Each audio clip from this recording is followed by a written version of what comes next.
everybody, it's Aaron. It's the comic book cover. It's episode 16, and I am sure what episode it is this time. But I am going to get my script so I can remember everything else. Feature comic.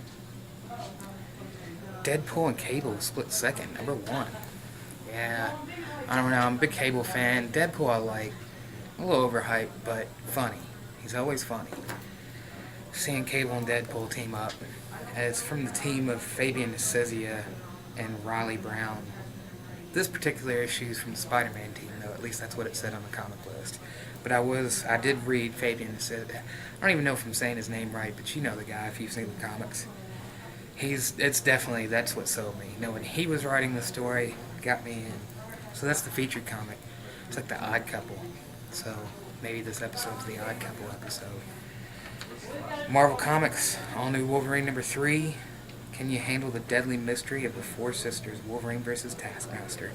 This has actually been pretty interesting. I've read number 1, so I haven't caught up with 2 or 3, but waiting for that to come in. Back orders take a little bit. It's Tom Taylor, though. Tom the Toolman Taylor. Never mind. Astonishing Ant-Man number 3. It's the regular cover this time. Last week was the variants. Friends over at the other store let me know that. Thank you, D. Captain America White, number 5 of 5.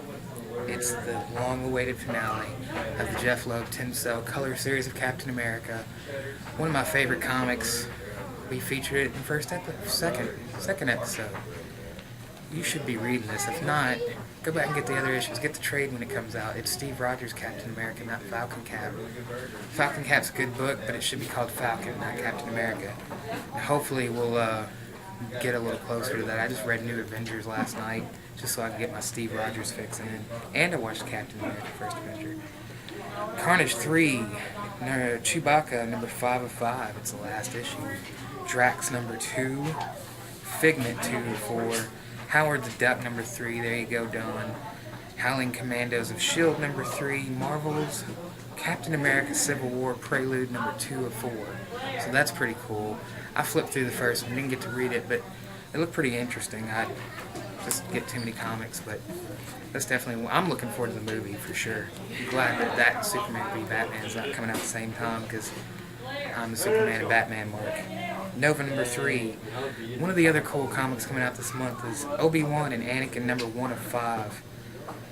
It's all before the Clone Wars. You got Charles Soule, Marco Checchetto, who did Punisher with Greg Rucka. Don't know why I couldn't think of that. And also did the Shattered Empire, which is a really cool story that led into The Force Awakens. Picked up right after Jedi. If you haven't seen The Force Awakens, go see it.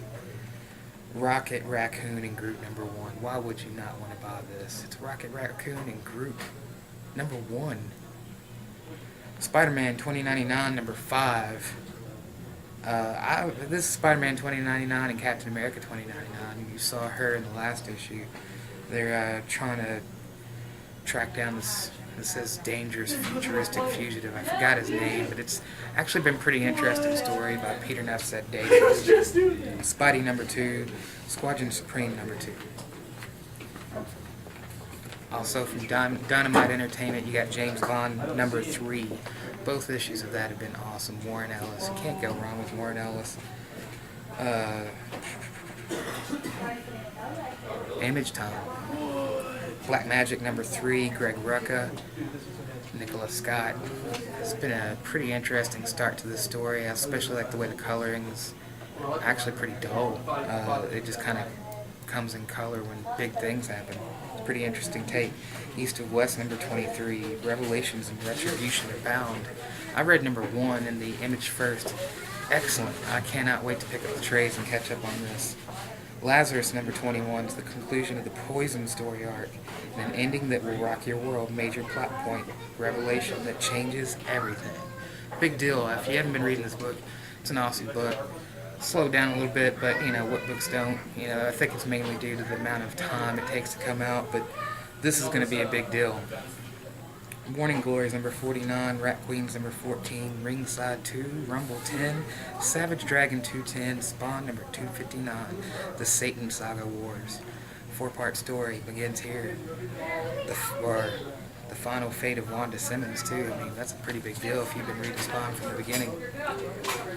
My favorite DC, Batman and Robin Eternal number 13. Last time Dick went in with, what was her name?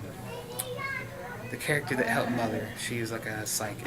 He goes into her brain, sees the stuff with Batman. Pretty big deal. Don't want to give anything away, but that was an excellent issue. Batman Europa number 3 of 4. Batman has a virus and Joker has a virus, and they're running through Paris trying to figure out, yeah, Batman and Joker teamed up. Why would you not want to read that? Brian Azzarello's on that book. Black Canary 6, Dr. Fate 7, Flash number 47, which is also going to have a Harley Quinn variant. Harley Quinn and Power Girl 6 of 6, the last one. And Justice Gods Among Us Year 4, Annual 1. Justice League number 47.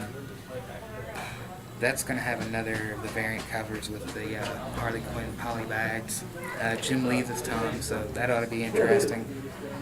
Let's see. It's the second act of Darkseid. What more can I say, man?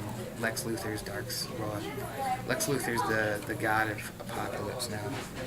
Pretty big deal. Multiversity 1 and 2 director's cuts are coming out too, so that's pretty interesting if you're a fan of that. Omega Man number 7. Superman Annual number 3. Yeah, Vandal Savage's son. What can I say? That's the Hoarder root guy.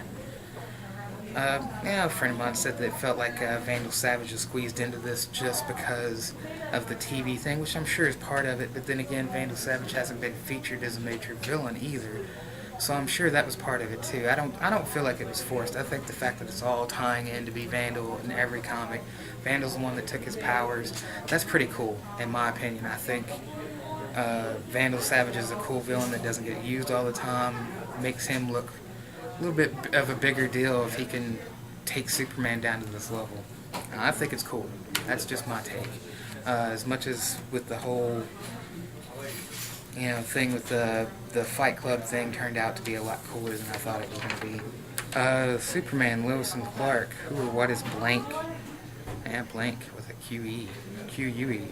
What is being held in Superman's Fortress of Solitude, and what is Energang? Why is their discovery so dangerous to Lois? Whatever the answers, neither Clark or Lois want their son to learn the truth.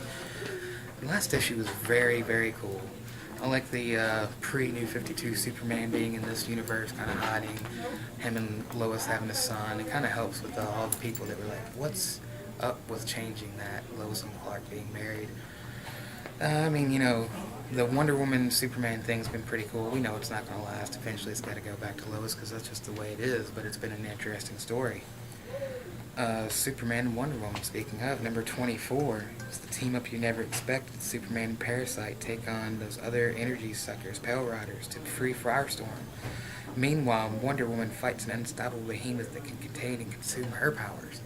Well, that's pretty interesting. So she has her own Parasite.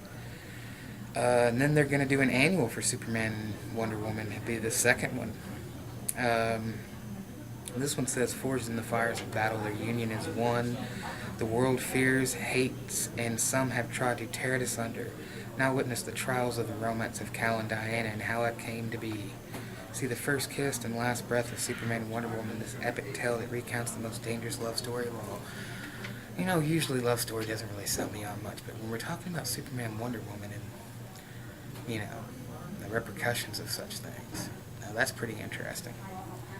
Wonder Woman number 47 is her duties of God of War draw Wonder Woman into battle that Sheeta resurfaces to strike. This will also contain Amanda Connor variant covers. If you've seen these covers, you get one of 3. You don't know because it's in a black bag, but you're either going to get the sketch, the black and white, or the full color. I got the sketch of the Harley Quinn by Bruce Timm, which was pretty cool. I got the full colored and black and white for the Batman because it was Alex Ross. I mean, come on. Tim Sale did Green Arrow. There's been a lot of cool ones. Jim Lee's doing Justice League. So what can I say, man? You can't really go wrong with that, can you? And now it's time for...